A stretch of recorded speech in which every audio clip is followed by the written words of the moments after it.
Hello everyone, this is Cass Sports once again with another video from my young YouTube channel. Now this is a sports channel, so let's talk some sports.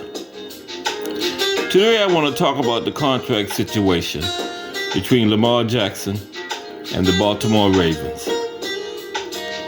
Now it's been reported that Lamar received a lucrative offer worth $250 million with $133 million guaranteed.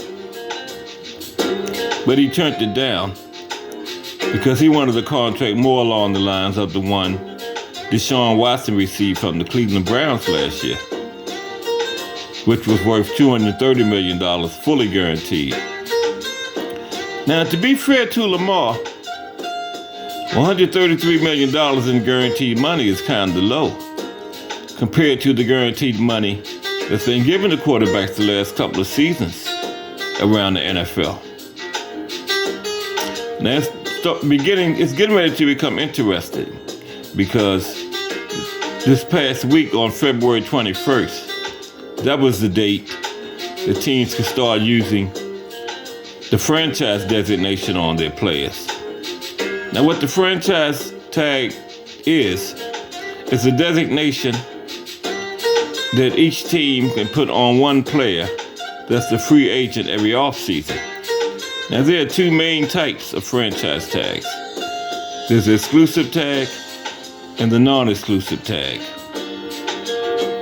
Now, if the Ravens put the exclusive tag on Lamar, they will be the only team that can negotiate with him. No other team can talk to him.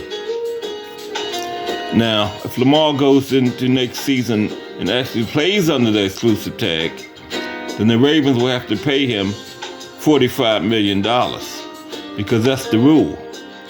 Under the exclusive tag, teams have to pay the player the average of the top 5 salaries at his position. And $45 million is the average of the top 5 salaries at quarterback.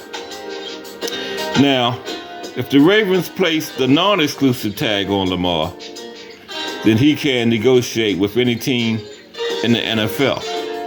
But if he receives an offer he likes, before he can sign that contract, the Ravens will have the opportunity to match that offer, and Lamar will have to stay with the Ravens.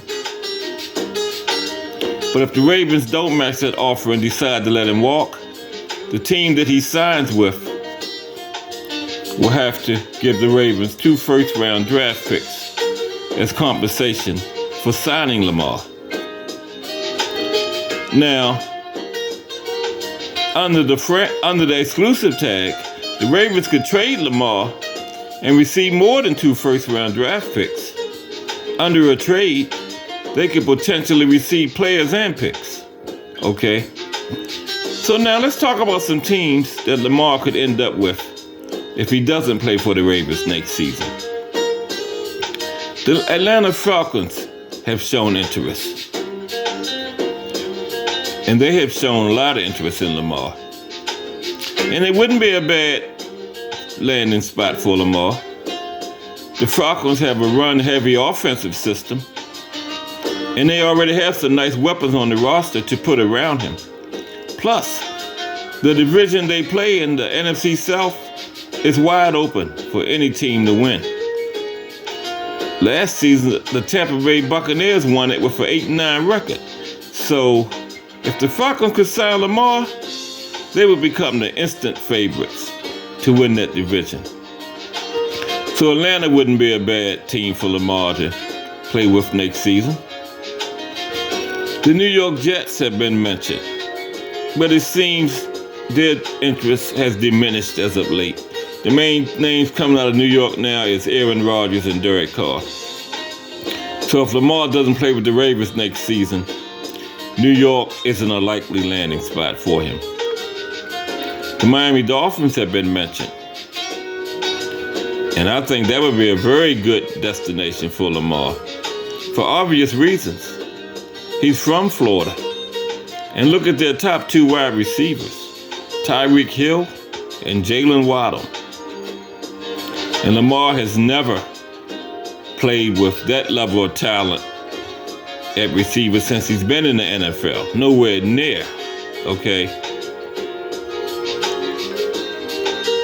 Ever since Lamar's been on the Ravens, he hasn't even ever had a number one wide receiver. Go back to 2018 and look at the Ravens roster. And none of those seasons will you see a number one wide receiver. Sure, you will see the Ravens, what the Ravens call their number one receiver, but none of them have been legitimate NFL number ones. Okay? In fact, since Lamar's been on the Ravens, his primary target has always been the tight end. So Jalen Waddle and Tyreek Hill would be a significant upgrade from any receiver that Lamar has ever played with. And that makes Miami a very attractive destination for Lamar. Washington has also been mentioned as of late. And me personally, as a resident of the Baltimore-Washington area, if it came down to the fact that Lamar was definitely leaving the Ravens, I would love for him to go to Washington. And I don't think Lamar would mind going to Washington either. Just from a familiarity point of view, Washington is only a 40-minute drive from Baltimore, where he spent the last 5 years. So I don't think he'd mind playing for Washington that much. Anyway, the ball is in the Ravens' court because everyone is waiting to see what they will do and if they will tag him. And if they do in fact tag him, which tag will they use on him? Now they will have to make that decision by March 7th. And then the next week, March 15th, free agency begins. So it's really getting ready to become very interesting. So we'll see what happens. If you like this video, hit the like button, subscribe to my channel, and share the video. Thanks for watching.